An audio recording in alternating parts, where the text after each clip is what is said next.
जय माता दी। कहते हैं माता वैष्णो देवी जिसे बुलावा भेजती हैं उसकी राह की सारी मुसीबतें खुद दूर हो जाती हैं और वो दौड़ता हुआ माँ के धाम पहुँच ही जाता है।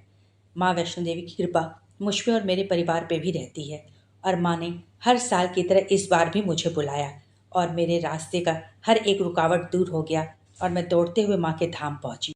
ये मेरी माता वैष्णो देवी की 17वीं यात्रा थी और इन 17 बार की यात्राओं में मेरे साथ 2 बार ऐसे अलौकिक घटनाएं घटी हैं जिनके बारे में अगर मैं आपको कहूं तो शायद आप मानेंगे नहीं, क्योंकि ये मेरे जीवन में ही घटित हुई हैं। इसलिए मुझे इन दिव्य घटनाओं पर और माता के आशीर्वाद पर पूरा भरोसा है। और ये घटना मैं आपके साथ बस इसलिए साझा कर रही हूँ कि माता वैष्णो देवी आज भी वहाँ हैं और अपने भक्तों को आज भी ऐसे दिव्य घटनाओं से, ऐसे दिव्य चमत्कार को दिखाती हैं। तो आइए इस घटना के बारे में मैं आपको बताती हूँ ताकि आपका विश्वास भी माता पर बना रहे और हो सकता है ऐसी ही कई घटनाएं आपने भी अपने जीवन में महसूस की हों। हर बार की तरह मैंने पूरे जोश और उल्लास के साथ नंगे पैर माता के दरबार तक, भवन तक की चढ़ाई पूरी की और माँ के दिव्य दर्शनों के बाद मेरी सारी थकान दूर हो गई और शरीर में एक नई ऊर्जा सी भर गई। लौटते समय मैंने सोचा कि बाण गंगा पर थोड़ा रुक कर बाण गंगा के पानी में अपने पैरों को डालकर एक अलग सी ही ऊर्जा महसूस करूं और मैं और मेरे परिवार वाले बाण गंगा की ओर बढ़ गए। मैं बाण गंगा पे बैठकर विश्राम कर ही रही थी, तभी मेरे पास एक औरत आई जो कि थोड़ी वृद्ध अवस्था की थी और वो कुछ साउथ इंडियन टाइप की लग रही थी। उन्होंने लाल हरा साड़ी पहन रखा था, देखने में बहुत ही दिव्य लग रही थी।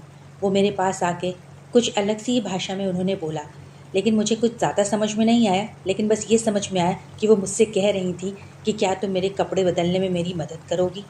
मैंने सोचा ये यहाँ की तो नहीं लग रही हैं, ये साउथ की लग रही हैं, तो ये अक्सर ग्रुप में आते हैं, तो इनके ग्रुप या इनके परिवार वाले कहाँ हैं। लेकिन मैंने सोचा कोई बात नहीं, शायद ये अकेले ही बाणगंगा में डुबकी लगाने आई हों। लेकिन शाम का समय था, पानी बहुत ठंडा था, पर वो एक ही पल में अपने कपड़ों के साथ बाणगंगा में उतर गईं और फटाफट उन्होंने 5-7 डुबकियाँ लगाईं।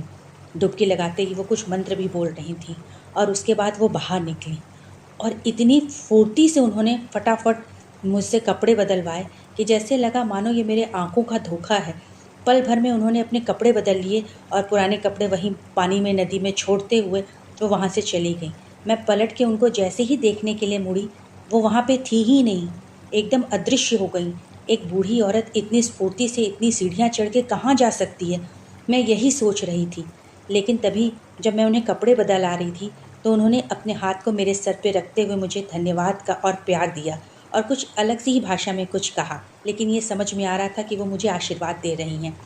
और जहाँ उन्होंने मुझे छुआ था, मेरे सर, मेरे गाल, मेरे हाथ पे, उन सब जगहों से एक दिव्य सुगंध आ रही थी। वो सुगंध बिल्कुल वैसी ही थी जैसे माता की पिंडियों पर एक चंदन की लेप लगाई जाती है, उसकी सुगंध।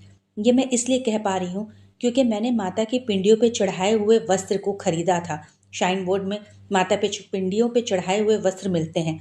मुझे उन्हें लेने का बहुत ही मन था, इसलिए मैंने उन वस्त्रों को लिया था और पिंडियों पे रखने के कारण उन वस्त्रों में भी वैसी ही सुगंध आती थी जो कि उन दिव्य महिला के शरीर से आ रही थी।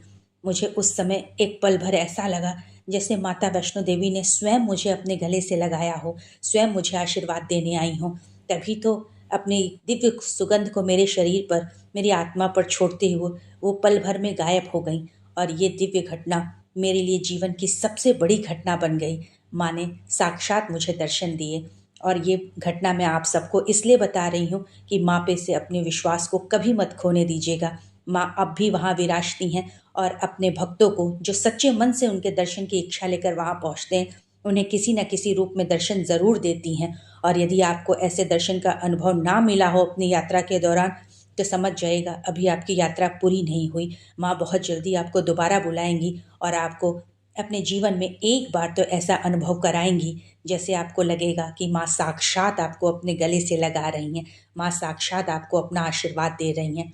तो माता का जयकारा लगाते हुए, उनके ऊपर अपना विश्वास बनाए रखते हुए, माँ के चरणों में शीश नवाते हुए बोल साचे दरबार की जय, माँ शेरावाली की जय। जय माँ वैष्णो देवी। धन्यवाद।